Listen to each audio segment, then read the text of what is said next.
Welcome to the Tudor Dixon Podcast. Okay, everybody knows what is going on with Ukraine and Russia, but do you really know what it's like to deal with Ukraine and Russia? Well, we have someone with us today who does. We've had her on before. It is Rebekah Koffler. She is a Russian-born strategic military and intelligence analyst and the author of the book, Putin's Playbook, Russia's Secret Plan to Defeat America. She also has her own podcast. It's on X. It's called Censored But Not Silenced. Rebekah, thank you so much for coming back on in the midst of all the craziness going on with Russia and Ukraine. Of course. Happy to be here with you and your audience, Tudor. And you're indeed correct. Lots of craziness last few days. Well, so let's get into this because I think everybody goes, this was one of Trump's promises. He's got to come through on this promise. He has to do it quickly. I would argue, he did say he would do it quickly, but this is a president who has 4 years to get things done and he wants to do it correctly. He wants to make sure this war is finished and move on from it. But how do you negotiate with a Putin and a Zelensky? Well, with all due respect to President Trump, and I do have high respect for him, he is a talented negotiator, highly skilled business leader. He's dealt with characters all over the world, but Putin is a completely different animal. He's different than anyone Trump has dealt with before. Zelensky has proved himself to be an extremely talented actor, but he's a con artist. And Trump really, really needs to understand what he got himself into by promising on his campaign trail that he wanted to do this in 24 hours. He boxed himself in. And Putin knows that Trump boxed himself in, and that's why Putin believes he has leverage, in addition to all kinds of other things that give Putin leverage. So these are century-old problems. And we just think that we're going to waltz in and just solve it just like that. Well, how did that work out for us in Afghanistan? After 20 years, $2.2 trillion and 6,000 American lives, we pulled out, and the same lunatics with towels on their head are still ruling the country, except they have $85 billion of top secret U.S. equipment, okay? How many times are we going to repeat? In Iraq, we spent $5 trillion. And this is just math. So at some point, you would think that whoever, and again, it's not a slam on President Trump, but who are the people who are advising him? Who are those people? Why wasn't he warned? Why didn't they do their homework? And I suspect that they didn't.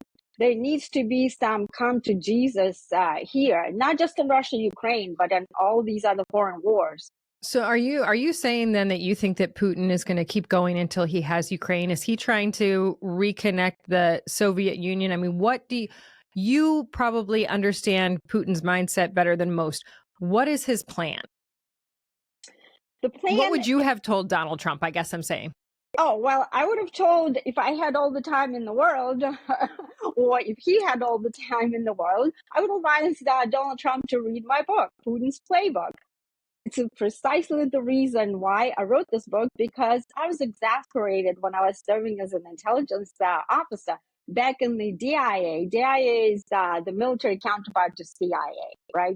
And I personally briefed NATO in September 2013 in Brussels, right? And not only that, I briefed President Obama's White House staff, National Security Council, scores and scores of combatant commands. The European Command, Northern Command, that supposedly is protecting U.S. homeland from missile strikes, but they missed the balloon, the spy balloon, and all of those people. And I laid it out very clear what Putin's plans were. Putin wants to restore what the Russians call a strategic security perimeter on which Russia relied for centuries for its security. What is the strategic security perimeter? It's their version of the Monroe Doctrine. Just like we wouldn't allow China or Russia station military hardware as close to the U.S. as Canada or Mexico, neither would Putin. And Putin never made it a secret. He's been saying it ever since he became president. Ukraine is a red line. Ukraine is a red line. Ukraine is a red line. No, Washington, the experts proceeded to push Ukraine into NATO. Why? Ukraine is not part of our vital interests. What does it mean, vital interests? U.S. security and prosperity are in no way, shape, or form dependent on Ukraine. Why push them into NATO? Why impoverish U.S. taxpayers by sending billions of dollars to the country that is not even a NATO ally? It's not an ally at all. So you're saying that Putin is telling the United States, which he did tell President Trump, I want you to stop sending weapons to Ukraine. Ukraine is off limits. Just leave it there. Now you've got the rest of the world going, my gosh, if you don't protect Ukraine, if Ukraine has no weapons, then Russia's just going to barrel through and take Ukraine and then move on to Poland. And that's the fear. That, I think, is what you're hearing from the mainstream media. That is the fear. And certainly when he says, okay, I promise I won't bomb any more energy infrastructure, and then hours later they go with drones and they bomb energy infrastructure in Ukraine, then that leaves you wondering, okay, if you have nothing there, does he power through? Does he then go on to Poland? What's your analysis of that? So, first of all, I am exasperated with the mainstream media because they give you 3 to 5 minutes to explain highly complex issues. I mean, I wrote a 300 plus page book on this. How can you explain that? And the whole narrative that the mainstream media has built is so primitive. Putin bad, Zelensky good. Russia bad, Ukraine, well, they're both bad. Okay, so let's just unpack this. It's nonsense. Whoever said that Putin was going to barrel through Europe, it just simply doesn't understand what they're talking about. Putin is not suicidal. The minute he crosses, and he would never do that, okay?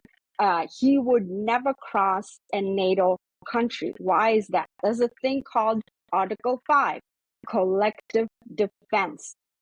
If he were to do that and either launch an incursion into Poland, into the Baltics, and any of those countries, it would trigger Article 5, and then the U.S. would be obligated to place troops into the battlefield. Putin does not want to face U.S. military, which is the best warfighting force in military history, because then he would need to cross the nuclear threshold, which is precisely why Putin developed a highly sophisticated nuclear doctrine, right? Because he wants to deter us from meddling in what the Russians perceive as their sphere of influence, the way that we view our Monroe Doctrine area, right? So, no, Putin wants to do, he doesn't want to reconstitute the USSR in the sense that he doesn't want to make it one country. But what he does want, he wants NATO stay out of these countries and make them neutral. If there was a promise made to Putin before the war, right, that an illegal guarantee, they don't work on promises, so that Ukraine is neutral, there would be no war. Okay? But why does he want that? I mean, what is the why? I mean, there was simple. Before the war, it wasn't like there were a lot of people cheering on Ukraine to go after Russia. Why did they invade? Very simple. Like I said, strategic security perimeter, which has reduced from 1,000 miles with the collapse of the Soviet Union to 100 miles. That is a shorter distance than between Washington, D.C. and New York City. Can you imagine Russia or China being in New York City, close to New York City? Right? So CIA was building bases, operating bases in Ukraine. They were training Ukrainian soldiers in NATO tactics, how to fight. They were training on weapon systems to make sure that they are synchronized, that at the fire control level, but the Ukrainian knows how to operate those systems. So Putin was watching all that. And in addition to that, everybody knows what happened in Ukraine back in 2014 when the Queen of Color Revolution for a new land Hillary Clinton's State Department, staged a color revolution there and removed the democratically elected president and installed a new one. And so Zelensky has basically become our puppet. But then he took matters into his own hands because, like I said, he's a con artist. He's been using this gravy train to enrich himself. I mean, out of 350 billion, only 71 billion made it to Zelensky, according to his own works, right? So basically, we are conned by everybody here, and not just, including the Europeans, because the Europeans never wanted to pay for their own security. After I briefed them personally, NATO, in 2013, just months prior to to Putin's invasion of Crimea, they didn't stir a finger. If they developed a counter strategy, beefed up their force posture, started, transitioning onto a wartime footing, like Putin did. He transitioned his military economy. They're now producing more missiles in 3 months than the entire NATO alliance, the United States including, in 1 year. The Europeans didn't do that. They didn't even pay for their own security. At that point, only 8 countries out of 30 paid even 2%. To this day, Tudor, Germany, the richest country in Europe, does not pay 2% because they think we're suckers. We're just going to continue pumping in. They're used to having their own 3 months vacations and have us basically defend them. And that's why President Trump said enough is enough. Not my monkey, not my circus. I agree. These NATO countries, I think most people, once they hear the actual story of, how little NATO is paying for the protection of the United States, and the United States is coming in with all this money. That's what Donald Trump has been talking about since he first ran. Like, we are no longer going to fund the world. They're going to have to step up and fund some of their own protection. And I think this war has brought that to the forefront for a lot of people. Before we dive into more with Rebekah Koffler, I want to tell you about my partners at Preborn. When a woman experiences an unplanned pregnancy, she often feels alone and afraid. And so many times, her first response is to seek out an abortion. But because of the generosity of listeners like you, that search may lead her to a preborn network clinic where she will choose life, not only for her baby, but for herself. Preborn offers God's love and compassion to hurting women and then provides a free ultrasound to introduce them to the life growing inside of them.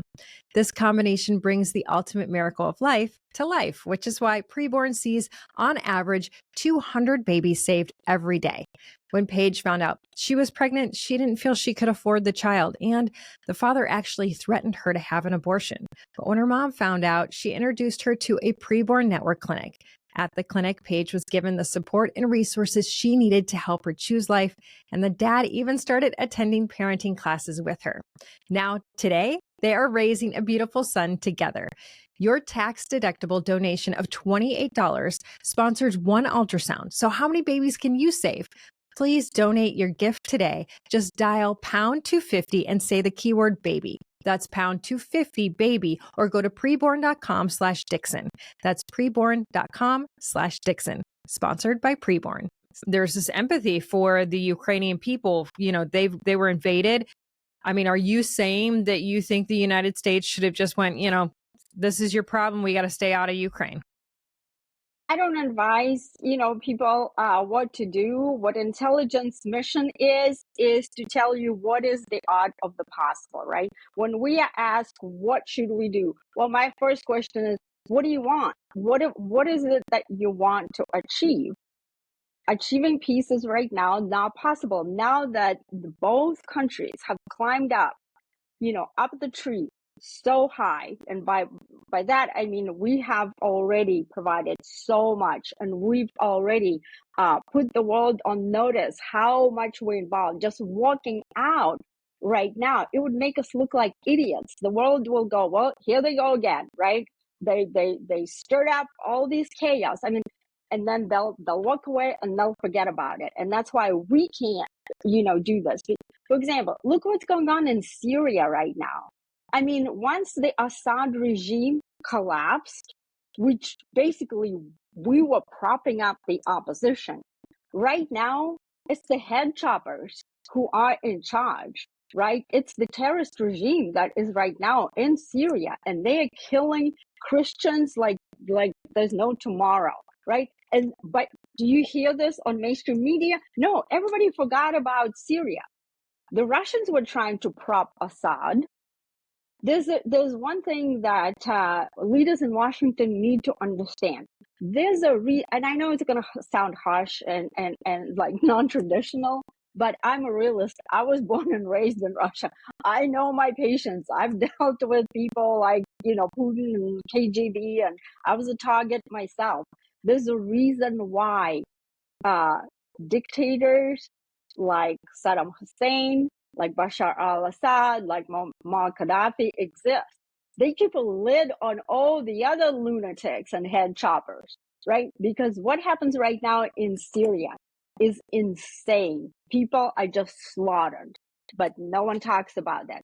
Same thing is going to happen in Ukraine right now. Putin has his forces surrounded that Kursk region. There's about 2,000 Ukrainian soldiers. He's going to execute them. But that had to be like foreseen, right? Why did Zelensky? It is so insane that guy authorized the incursion into Russian territory. What did he think was going to happen? That he basically demonstrated to Putin that his decision to invade Ukraine was correct. Putin can't tolerate that type of risk. And so did Biden by authorizing Ukraine to use U.S. long-range missiles to strike deep inside Russia, basically demonstrated to Putin that he has to finish the job, and he's going to keep finishing the job. But that was right. I mean, that was just before the Biden administration stepped out of the White House. I mean, he did this, like he handed this to Donald Trump in such a horrible way to allow that, to actually encourage that and provide what they needed to do that. That to me was a shocking moment where we all went, is this just so that Donald Trump has to come into this and here he's president and now he's having to deal with you just poked the bear. I mean, you go after Putin, and Putin, I mean, I think that Donald Trump plays a very interesting game with him. He's always complimentary, because do you go in when you are dealing with a sociopath, do you attack the sociopath and people go, oh my gosh, he says nice things about him. But I think there's a strategy there with someone that has this personality. And when President Biden left office, he left office with the ultimate insult, gives Zelensky these weapons, tells him to attack. President Trump comes in. That's the ultimate. You're not going to get this fixed in 24 hours. But I do think that Zelensky is an interesting character here, because I don't think people really understand, Americans oftentimes look at countries like Russia and Ukraine and they Americanize them in their minds. Like, these people are just like us, but they're not just like us. They haven't been raised like us. Their mindset is different. And in these countries, and I would say you probably understand Russia better than anyone else, but I mean, I'll just tell you a story. We were on a vacation one time where we were traveling all over Europe, and we were in a tour group with this other couple, and the wife was French and the husband was Russian. And he said, it's interesting because I grew up, and where I grew up in Russia, we had, every kid had one doll. They all had like button eyes, and they were just, a cloth body. And we were told, and we had very little food, and we sat down, we all ate together, and we were told that people in America lived in the streets. It was horrible. It was terrible. It was a terrible place to live. And that Mother Russia was like beautiful. We were like the most blessed people on the planet. And he said, when I met my wife, she had been a nanny for a family out of Colorado. And she said, I want to take you to the United States. And he said, I can't go there. That place is, it's like the scum of the earth, And she said, oh, no, I never had that experience. And it was this eye-opening moment. She took him into the United States, and he was totally mind blown But Americans cannot understand what it is like to be raised in a country like that, where you don't have the access to the media that we have. You don't have the access to the outside world. You don't actually know. So you've got Ukraine, which has historically been listed as one of the most corrupt countries in the world. This is not a surprise. Okay. You've got this guy that takes over. He becomes this champion of war. I mean, he really is. He has become like this idol across the globe. And we don't really, normal people step back and go, why is he an idol? He stopped any elections. He won't he won't even dress the part. He acts like a military general, and he goes and threatens people and he sits down in the Oval Office and he threatens Donald Trump. What are American people not getting here about how dangerous a Zelensky actually is? Zelensky is a miniature Putin. Let's start with the fact, like, how did he become president? His presidential campaign was financed by an oligarch named Igor Kolomoisky. If you look up Igor Kolomoisky on the State Department website right now, he is banned. He and his entire family are banned from entry to the United States because he's under multiple investigations for corruption. Okay. And this is not the first time we'll hear about corruption. Do you remember about Shokin and how Yes. Joe Biden wanted him to stop, certain, so that, and you're 100% correct that Ukraine is the top corrupt country in Europe. So the Russians and the Ukrainians, they're very similar. So going back to Zelensky, no, he's not a Churchill in a t-shirt. Like I said, he's a miniature Putin. He also authorized assassinations, including on civilians, just like Putin did.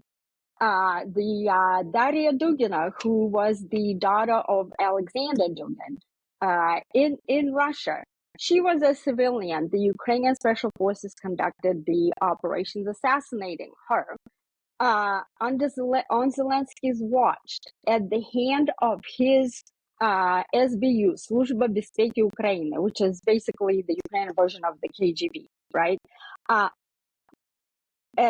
Gonzalez, there was an American citizen, Leo Gonzalez, who died. Who talks about it on mainstream media? They tortured him because they thought he was pro-Putin, and he was pro-Putin. It is correct. What are some of the other atrocities that were committed on Zelensky's watch? Right now, Ukraine is outmanned and outgunned. They have no more soldiers to throw into Putin's meat grinder. The average age of Ukrainian soldier is about 43, 45, right? Wow. So what SBU, the Ukrainian version of the KGB, is doing is running around the streets and grabbing Ukrainian military-age men and throwing them back into the battlefield, right? And there's a whole list of things. He outlawed all the free media. So 9 out of 10 news outlets, news being in quotes, are financed by USAID. So it's a propaganda. There's no free media.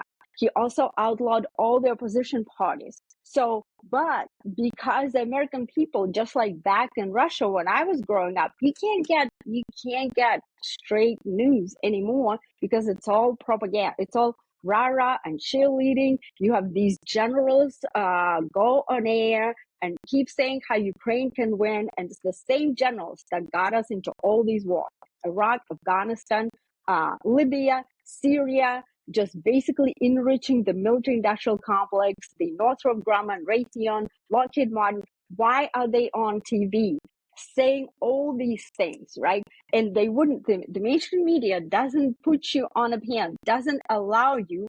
Like, I called out General Keane, I called out all these people who keep saying how Ukraine can win this war. Put me on the panel with these people and let us go at each other. But no, they give you 3.5 minutes to explain, the escalate to de-escalate nuclear doctrine and why Putin has developed it. I mean, it is absurd. And that's why your original question, how come the American people don't understand who Zelensky is? Well, who's going to tell them? There's no opportunity. I mean, there's your podcast, and I appreciate we can talk about it actually at length, and you're actually digging into it. But, an average person doesn't have this opportunity unless they go and search for that information. What do you think the American people are expecting? Because I talk to people and they're like, well, wait a minute. He's just going to give Putin what he wants, and he's just going to have a ceasefire, and then Putin gets this land. And how could he just be friends with Putin? And I keep asking them, what are you expecting? Do you want to send troops? Do you want to fight back to get these borders back for Ukraine? What exactly is the answer that American people are looking for? All right, stay tuned. We're going to bring Rebekah Koffler back. But first, I want to tell you about my partners at IFCJ. After more than a year of war, terror, and pain in Israel, the need for security essentials for support for first responders is still critical. Even in times of ceasefire, Israel must be prepared for the next attack wherever it may come from, because Israel is surrounded by enemies on all sides. The International Fellowship of Christians and Jews has supported and will continue to support the people of Israel with life-saving security essentials. Your gift today will help save lives by providing bomb shelters, armored security vehicles, ambulances, firefighting equipment, flak jackets, and bulletproof vests, and so much more. Your generous donation today will help ensure the people of Israel are safe and secure in the days to come. Give a gift to bless Israel and her people by visiting supportifcj.org. It's one word. It's supportifcj.org, or you can call 888-488-IFCJ. That's 888-488-IFCJ. 888-488-4325. You just said Ukraine can't win this war. So, I mean, what is the answer for people who are saying they want something different from President Trump right now? Are they really expecting us to send troops there and win this war for them? We don't want to enter war with Russia. That's what Zelensky wants. I mean, he's been pushing for it, and President Trump called him on that. Remember, President Trump booted him out, this con artist, out of the White House, and said, "You are playing with World War III," which is correct. I don't know what American people expect. There's something that is, I honestly don't know, because there's such a low information environment that that people are busy. American people work a lot. They take care of their families. They can't possibly. So they hear these buzzwords. I don't know what the expectation is, but what I want to say is, no, President Trump is not Putin's friend. He is just a very skillful, I would say, opponent, right? Trump understands sort of how Putin deals with other people. President Trump knows that insulting Putin doesn't get him anywhere, or anyone else for that matter. That's why he never insulted Xi Jinping or any of those people, because once you start insulting them, you can't talk to them, right? And so, even talking right now, even though not much is going to be accomplished in my assessment, because look at this ceasefire that fell apart less than 24 hours, right? Which I was predicting that this deal is unachievable. But as long as you talk to your adversary, the risk of a nuclear war is decreasing. Because and I think that you make a really good point here, because I think this is sort of the genius behind President Trump that people don't understand. He knows his audience, and that is half the battle of a negotiation, is knowing your audience and knowing when and how to talk to your audience. Because in America, people see Donald Trump, they're like, oh, he's always insulting people and he's being a big bully and he's insulting Canada. Canada is different than North Korea. Canada is different than Russia. And you can complain all you want about it, but he knows his audience and he knows how to address his audience. Now, there are going to be people who are going to say, well, why aren't we pushing further? But you just said he doesn't want a nuclear war. And I think people didn't take it seriously when President Trump looked at Zelensky and said, you're playing with World War III, because they've never seen those actual communications between two world leaders, or between a world leader and another country like that, because those are behind closed doors. But I think Donald Trump was very calculated in what he did because he wanted the American people to see this guy is unhinged. He wants us to continue to fight, and he wants to draw the United States into World War III, because as soon as the United States and Russia are at war, and that's what Zelensky is wanting. Why? I don't understand that part. But as soon as that happens, that triggers World War III. Exactly. And let me ground this in reality, because we're taught, like, people don't understand like how we come out with this, nuclear war. How does that happen? I'll tell you exactly how that happened, because back in the intelligence community, one of our jobs is to conduct war games, right? And we have a blue team and a red team. And the blue team is the United States military and NATO allies. And the red team is an adversary. It can be Russia, it can be China. And so I personally not only participated, I also led red teams. Why do I lead red teams? Because that I am Russian born, which means I can think with my Russian brain or I can think with my American brain. And just like you yourself, just a few minutes ago demonstrated to me that other foreigners, they don't think like Americans. Imagine that, right? The Russians don't think like Americans.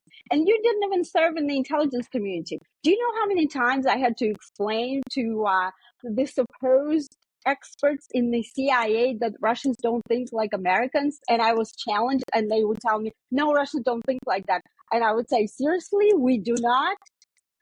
People are so oblivious. So we would have these war games, right? And there were about like more than a dozen. And every single war game, and we go at each other, red and blue team, actually simulating a conflict. Every single war game went into the nuclear realm. Not immediately, but it escalated exactly out of the situation that we have right now in Ukraine, and it progressed. There's something called escalation ladder in warfare, and you start off very slow. It's with like cyber attacks, and then first non-destructive, then destructive, including like on electrical grid.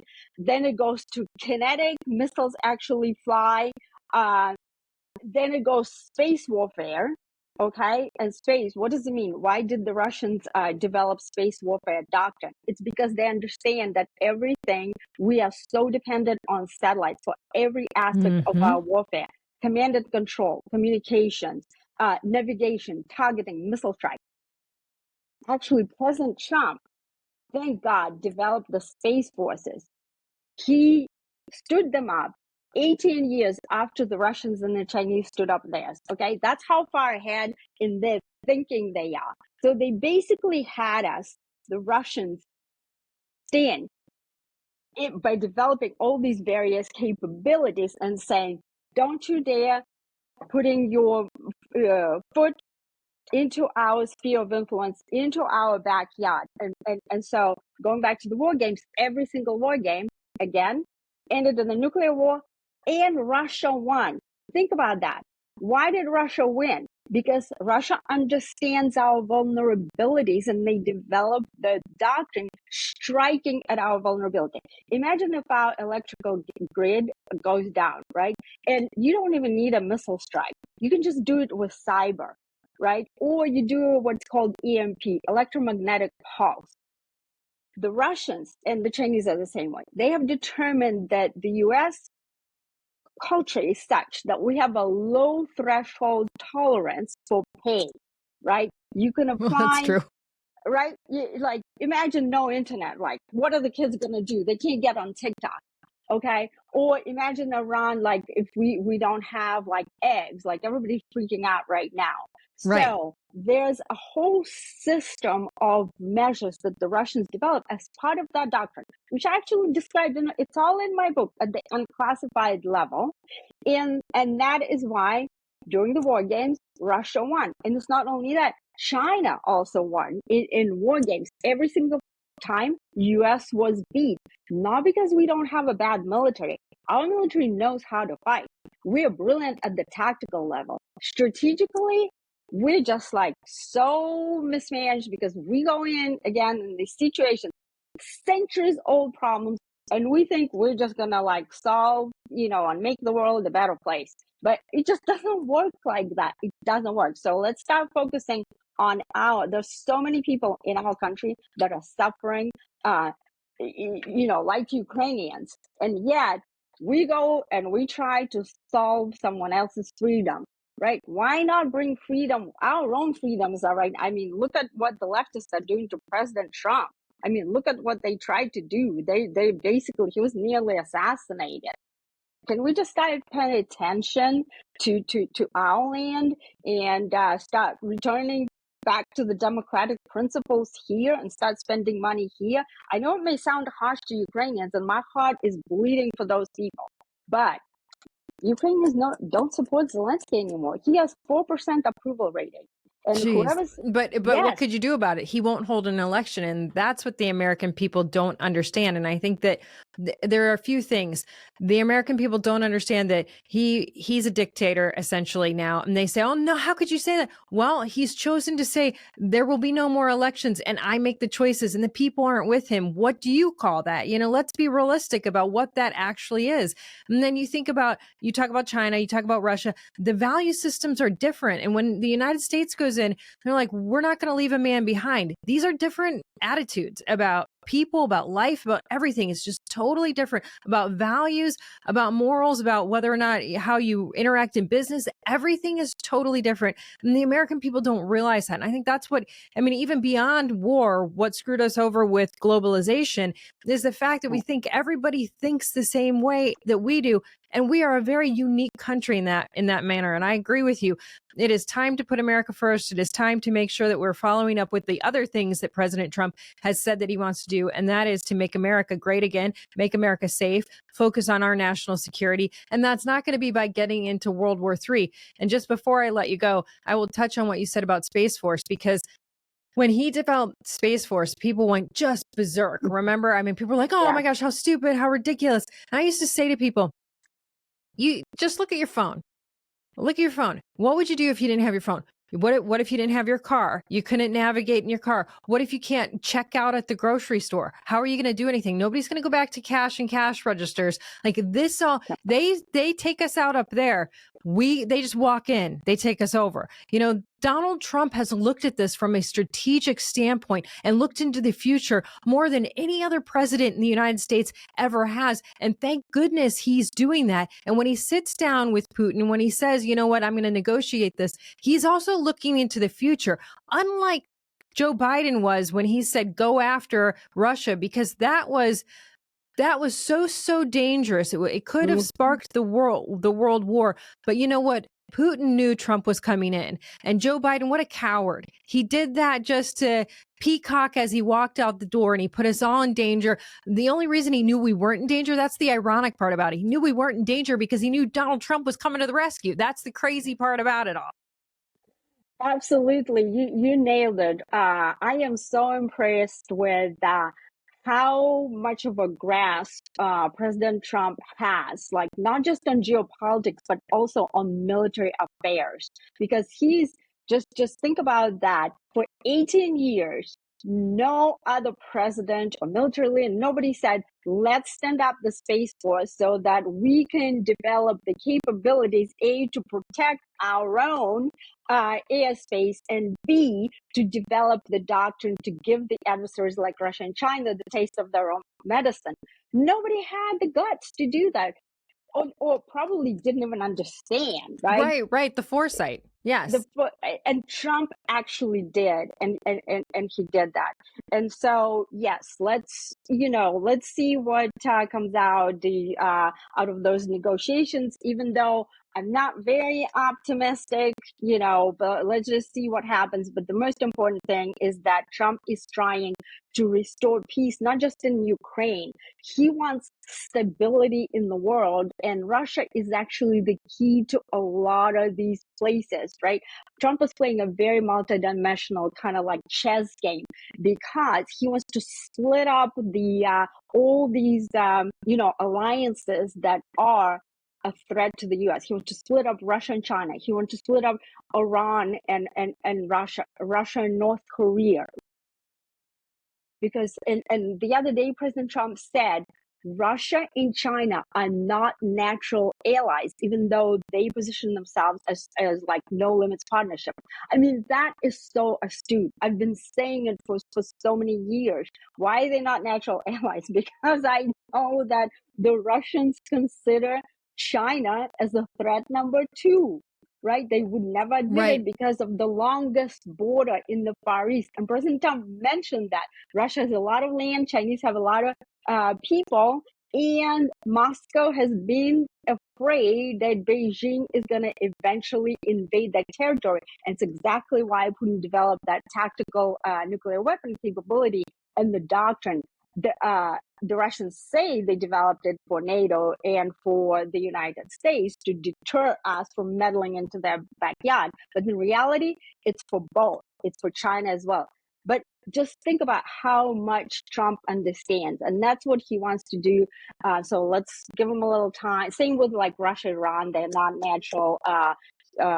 So President Trump wants to prevent Iran from actually operationalizing their nuclear capability. He could potentially use Putin to help to make that happen. But there's so many pieces to this, so we just need to give him a little time, right?